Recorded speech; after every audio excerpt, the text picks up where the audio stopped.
दादा एक कसं बघा हां इकडे समोर बघा एकदा समोर सगळे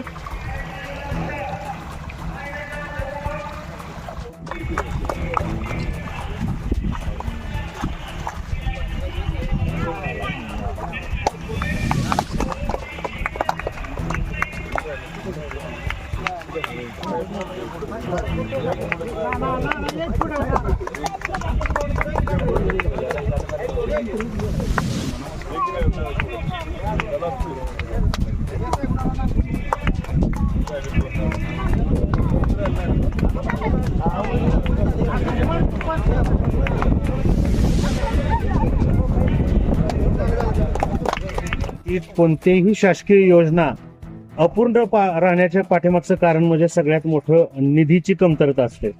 आणि जल जीवन मिशनचं आज मान तालुक्यामध्ये इतका बोजवारा उडालेला आहे की अनेक गावांच्या जल जीवन मिशनच्या योजना ह्या प्रलंबित आहेत, काही घोटाळ्यामध्ये अडकलेल्या आहेत.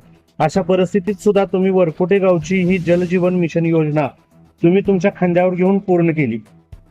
खरंच ही परिस्थिती तुम्हाला सगळ्यांना माहिती आहे.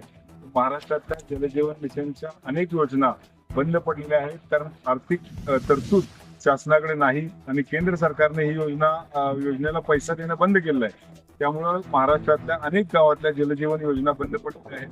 आपल्या गावातही काही वेगळी परिस्थिती नव्हती. अशा परिस्थितीमध्ये काम बंद पडून गावाचे हाल होणार होते आणि हे होऊ नये म्हणून मी स्वतः निर्णय घेतला. यांना बोलवून घेतलं, सर्व कामाच्या प्रमुख घेतलं आणि सगळ्यांनी चर्चा केल्यानंतर असं लक्षात आलं की त्यांच्या अडचणी आपल्याला तात्काळ दूर कराव्या लागतात. पाईप आणण्यासाठी सुद्धा पैसे नव्हते, ते सगळे त्यांना मदत पाईप ड्रेन केल्या आणि त्यांना टार्गेट दिलं होतं की 15 दिवसाच्या आत आमच्या गावामध्ये पाणी पोचलं पाहिजे. आणि अडसुळींचा मी धन्यवाद व्यक्त करतो, त्यांनी 15 दिवसाच्या टायमिंगच्या अगोदर पाणी या ठिकाणी गावामध्ये पोहोचवलं. तर या गावकऱ्यांचा आशीर्वाद जे मला या पाण्याच्या रूपाने लाभणार आहेत, त्यामुळेच मी एवढं मोठं काम उभा करू शकलो लोकांसाठी. या उन्हाळ्यामध्ये खऱ्या अर्थानं मोठ्या पाईपलाईन जवळपास 6 इंची पाईपलाईन आहे. पूर्वीची पाईपलाईन ही 4 इंची होती आणि त्यातून येणारं पाणी गावाला पुरत नव्हतं. आता या 6 इंची पाईपलाईन मधून येणारे पाणी मोठ्या प्रमाणात असेल आणि गावाला पाण्याची कमतरता हळूहळू कमी होत जाईल. म्हणजे पाण्याचा पुरवठा वाढेल आणि तुटवडा जो आहे तो कमी होईल अशी मला पूर्ण खात्री आहे. आणि काळामध्ये सरपंच विलास कराड यांच्या नेतृत्वाखाली ही ग्रामपंचायत अधिक सक्षमपणे आणि चांगलं काम करून दाखवेल असा मी गावकऱ्यांना पूर्ण विश्वास देतो. मनवडी अत्यंत जिव्हाळ्याचा प्रश्न या ठिकाणी आज लोकांच्या भावना सगळ्या समजून आज पाणी पुरण्याचा कार्यक्रम या ठिकाणी फार दिवस हा पाण्याबाबतीचा विषय अडचणीचा होत होता. कॉन्ट्रॅक्टरचं काम चालू होतं, काही कारणास्तव त्यांच्या काय पेमेंटच्या अडचणी असतील किंवा काय असतील की त्यांच्याकडून वारंवार जरा शासनाकडून पैसे मिळत नव्हते, त्यामुळे हे काम या बरेच दिवस सांगायचं होतं. त्या परत वरकुटीमध्ये पण दोष येतील. आपल्याच गावचे सुपुत्र राष्ट्रवादी युवक काँग्रेसचे महाराष्ट्र प्रदेश अध्यक्ष माननीय श्री अभयसिंह दादा जगताप यांच्या नेतृत्वाखाली एक पाठीमागल्या 10 दिवसापूर्वी बैठक पडली.